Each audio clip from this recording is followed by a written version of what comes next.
Hoy hablaremos de neoliberalismo.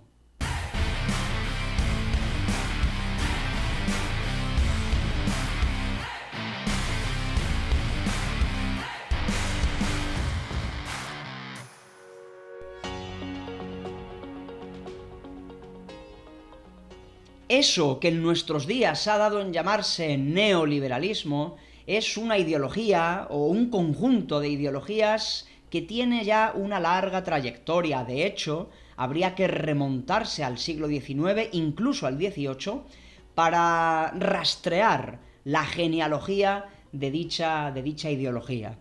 Lo primero que conviene decir es que el neoliberalismo no es una cosa que tenga que ver únicamente con un recetario de políticas públicas en el campo económico. No se trata únicamente de un conjunto de recetas para la política fiscal, para la política monetaria, para la política laboral. No, el neoliberalismo no es solamente una manera de organizar la gobernanza económica de un país o de una región. Es mucho más. El neoliberalismo ha sido capaz de instalar, de hegemonizar una forma de cultura. El neoliberalismo es una visión de las cosas, una visión del mundo. Es casi, digamos, una moralidad. Ha sido capaz de fabricar una determinada imagen del hombre. El neoliberalismo es todo eso. Es también una concepción de la naturaleza humana, de lo que se supone a su entender que es la naturaleza humana. Desde luego, es una concepción enteramente fantástica, irreal, pero que funciona. Desde el punto de vista ideológico, el neoliberalismo ha sido capaz de promover una visión del mundo. Bien, nosotros queremos rastrear o analizar algunos componentes de ese conjunto de ideologías. Y para ello queremos ir al siglo XIX, en primer lugar. Allí podrían descubrirse muchas figuras, economistas, sociólogos, filósofos, porque fueron muchos los que de alguna manera fueron configurando esta tradición de pensamiento o este conjunto de ideologías. Pero hemos querido seleccionar uno, Herbert Spencer. En el siglo XIX, este filósofo y sociólogo inglés fue uno de los promotores más viscerales de este asunto. Es uno de los grandes promotores del darwinismo social. ¿Qué decía Herbert Spencer? Piénsese por referenciar algunas de sus obras más importantes en este asunto. Por ejemplo, El individuo contra el Estado, una obra del año 1884, que bien podría llamarse El individuo contra el Estado o El Estado contra el individuo. Unos años después, también publicó un libro que estaba incluido en un volumen más amplio, llamado La justicia. Bien, Herbert Spencer en estas obras promueve o describe lo que a su entender debería ser un orden social deseable.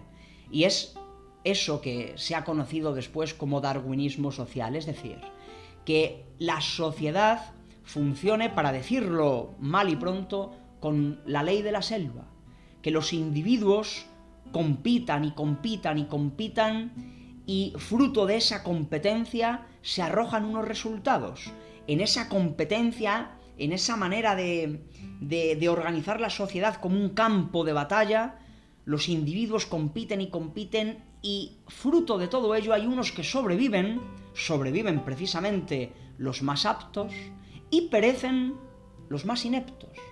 Y está bien que eso sea así, porque Spencer lo que está diciendo es que el Estado no tiene que interrumpir ese campo de batalla. La sociedad, entendida como un mercado ley de la selva, en el que los individuos simplemente buscan maximizar su propio interés y al hacer eso pelean y pelean y combaten y combaten y luchan y luchan. Y fruto de esa competencia generalizada se establece un equilibrio. Unos ganan, otros pierden. Unos han sabido sobrevivir y otros no han sido capaces de sobrevivir y por ende merecen ser derrotados. Pues bien, Spencer, desde este darwinismo social que de alguna manera está biologizando la sociedad, animalizando el orden social, ya digo, entendiendo que la sociedad es una suerte de ley de la selva donde el imperativo es sobrevivir, y sobrevivir aplastando a los otros, compitiendo hasta la muerte para ver quién gana en esa batalla, Spencer dice que los poderes públicos, el Estado, la administración, no tiene que interrumpir ese campo de batalla. La sociedad tiene que funcionar en ese libre mercado competitivo, salvaje, donde unos triunfan y otros perecen. Y el Estado, el gobierno, la administración, las instituciones, no tienen que interrumpir esa batalla. No tienen, por ejemplo, no tiene que haber políticas públicas que socorran a los débiles, a los que viven en una miseria tremenda, a los que se han quedado sin empleo. No, ninguna política pública para socorrer a los débiles. Si los débiles son débiles, merecen perecer. Tienen que perecer. Ese es el orden natural de las cosas. Ese es el orden natural. En el orden natural, unos más inteligentes, más rápidos, más estratégicos, han sabido prosperar y sobrevivir. Y hay otros que por las circunstancias que sean, porque han sido perezosos, porque han sido torpes, porque han sido inútiles, han perdido la batalla. Y si has perdido la batalla, el Estado no tiene que venir a corregir eso. Los perdedores, bien merecido se lo tienen. Tiene que haber esa ley natural de la supervivencia de los más aptos y que los frágiles se hundan en su miseria porque merecen hundirse en la miseria. Esas leyes de la economía capitalista, esas leyes del mercado, se entienden por Herbert Spencer como un conjunto de leyes naturales. Es la ley de la vida. La vida es cruel, la vida es así. La vida es la competencia de unos organismos que quieren sobrevivir, y hay unos que sí son capaces de sobrevivir y prosperar y triunfar, y hay otros que no. ¿Por qué diablos, dice Herbert Spencer, el Estado, el poder público, va a tener que corregir ese escenario de batalla? No, la batalla natural tiene que producirse y se cribará. Es un cribado. La competitividad en el mercado selva criba quién merece seguir adelante y quién queda tirado en el camino. El Estado no tiene que corregir esos desequilibrios, porque son desequilibrios naturales. Los que han perecido lo merecen. Tremendo. Este darwinismo social que Herbert Spencer divulgó, promovió, teorizó, hoy en día está en muchos programas políticos y en muchos ideólogos. Quizás no lo formulan de una manera tan visceral, tan explícita, tan salvaje, pero el darwinismo social hoy, en 2022, lo tenemos aquí. Que sobrevivan los más aptos. El mercado no debe ser interrumpido, es un campo de batalla, que sobrevivan los más aptos. Bien. Después, ya en el siglo XX, aparece von Mises, ¿no? Uno de los grandes teóricos de la escuela austriaca de economía. Von Mises escribió obras muy influyentes que deben ser estudiadas, porque Mises es el padre, o uno de los grandes padres promotores de eso que ahora llamamos neoliberalismo. Él escribió libros importantes, pero a mí me interesa destacar uno que escribió en el año 1956, que se llama La mentalidad anticapitalista. Lo que Mises quiere rastrear es precisamente de dónde procede la mentalidad anticapitalista. ¿Cómo es que hay gentes que tienen esa mentalidad? Y él hace el siguiente análisis. Él dice, mira, la mentalidad anticapitalista procede de aquellos impotentes que no han sido capaces de triunfar. Son impotentes, son inútiles, no han sido capaces de prosperar en el orden social y por lo tanto contemplan a los que sí han sabido triunfar con envidia. La mentalidad anticapitalista, dice Mises en esta obra, realmente procede de un resentimiento. El veneno del resentimiento ha invadido sus espíritus.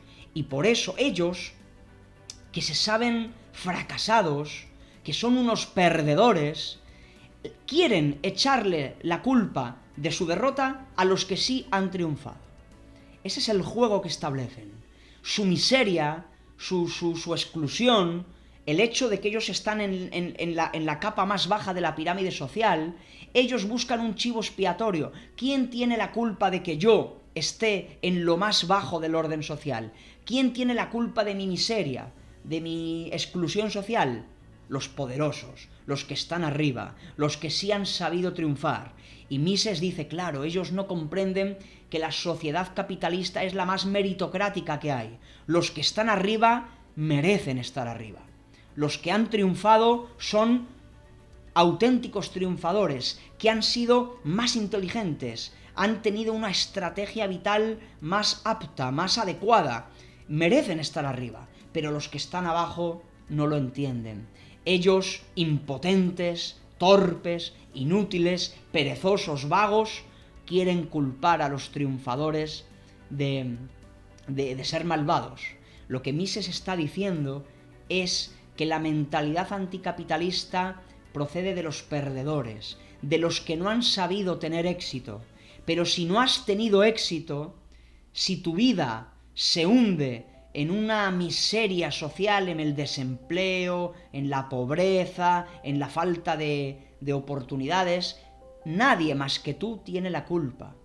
Pero los anticapitalistas han fabricado esa mentalidad que, ya digo, según Mises, procede del puro resentimiento, el resentimiento de los impotentes, que son envidiosos.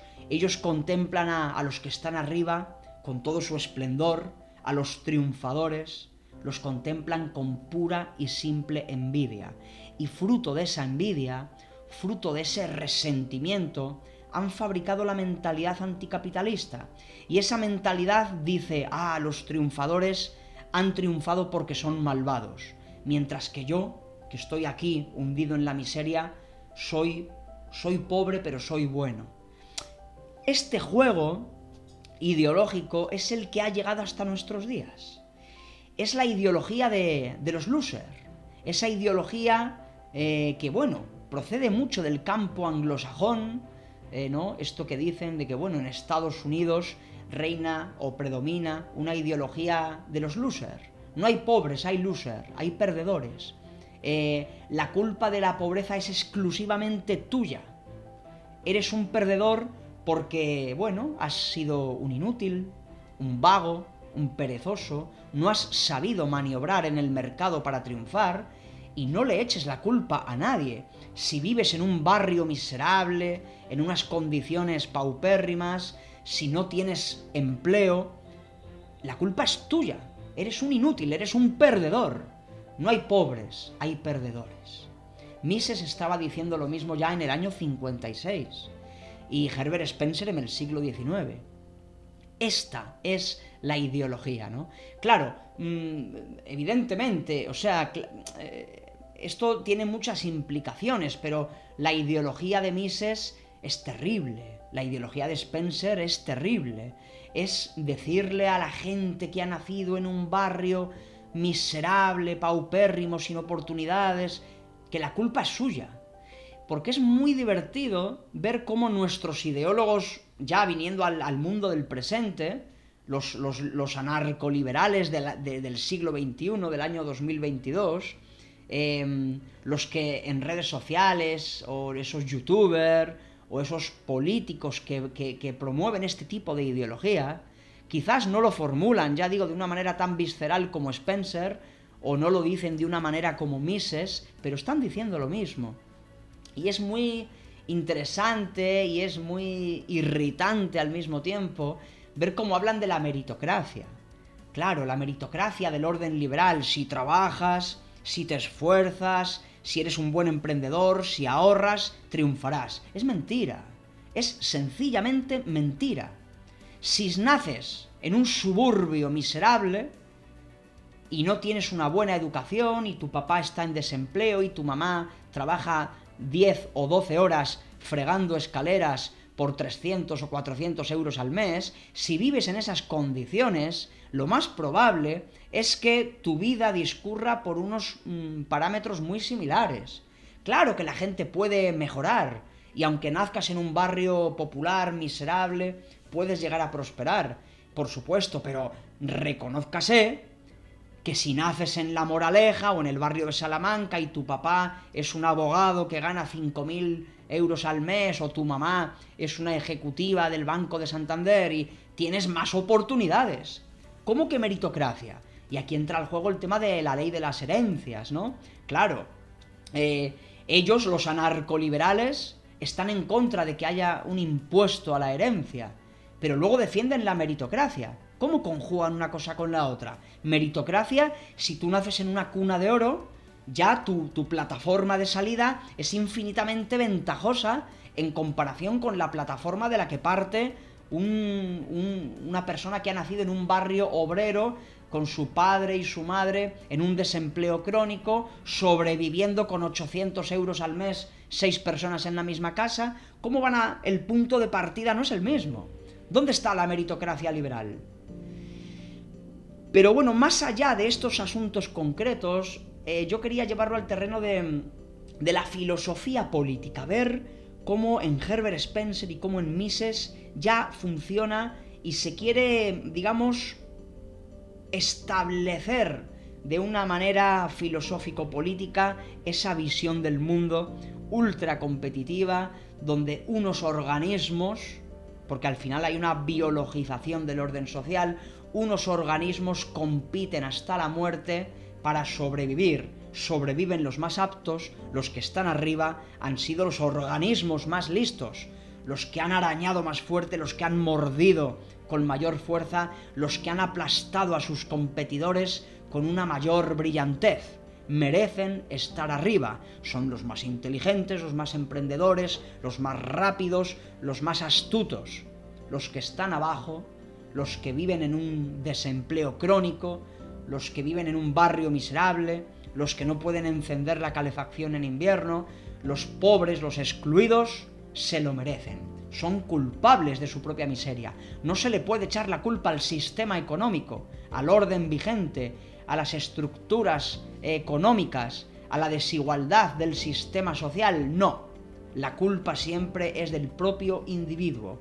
No fuiste lo suficientemente inteligente para prosperar.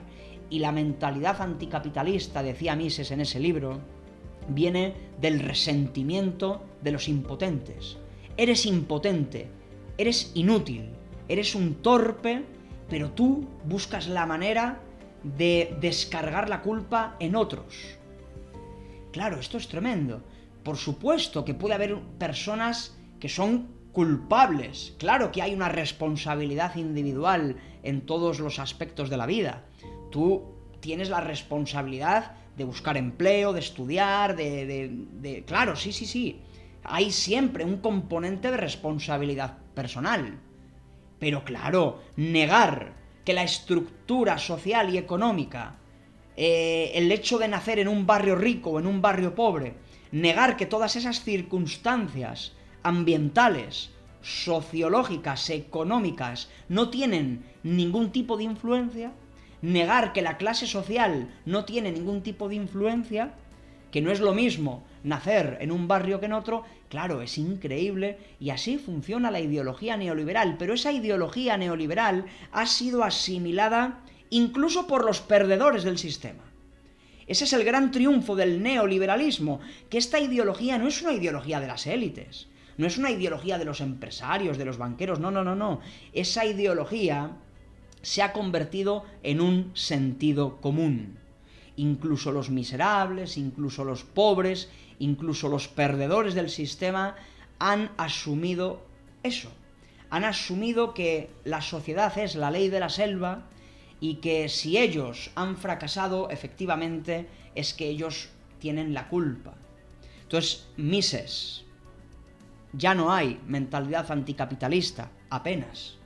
Incluso los pobres, incluso los miserables, se autoculpabilizan. por no ser inteligentes, por no saber adaptarse al mercado laboral cambiante.